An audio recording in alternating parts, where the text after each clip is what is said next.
আমি এখন দাঁড়িয়ে আছি ওয়েস্টমিনিস্টার। আমার পেছনে দেখেন, এটা হচ্ছে যে টেমস নদী, আর পেছনে হচ্ছে যে ওয়েস্টমিনিস্টারের ঐতিহাসিক স্থাপনাগুলো বা ভবনগুলো, আর এটা হচ্ছে যে একটা ব্রিজ ওয়েস্টমিনিস্টারের।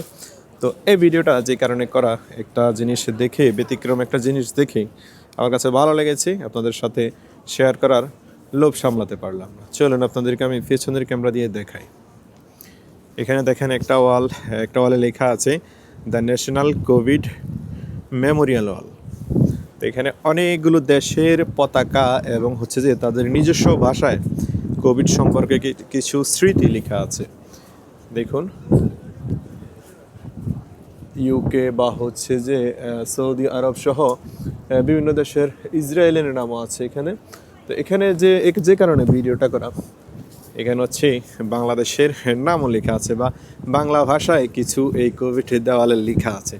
চলুন আপনাদেরকে আমি পড়ে শোনাই। এখানে যেটা লেখা আছে সেটা হচ্ছে যে এটি ইউকে ন্যাশনাল কোভিড মেমোরিয়াল ওয়াল। এই দেওয়ালের প্রতিটি হৃদয়ে একজন ব্যক্তির প্রতিনিধিত্ব করে যিনি কোভিড-19 থেকে যুক্তরাজ্যে মারা গেছেন। আমরা যাদের হারিয়েছি তাদের জন্য এটি আমাদের জাতীয় স্মৃতিসৌধ। তো এটা হচ্ছে যে বাংলায় লেখা আছে।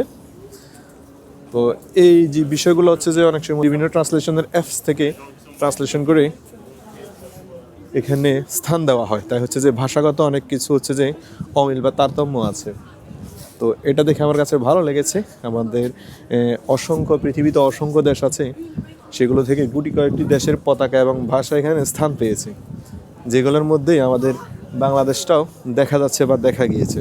বিষয়টা আমার কাছে ভালো লেগেছে, তাই আপনাদের সাথে শেয়ার করলাম।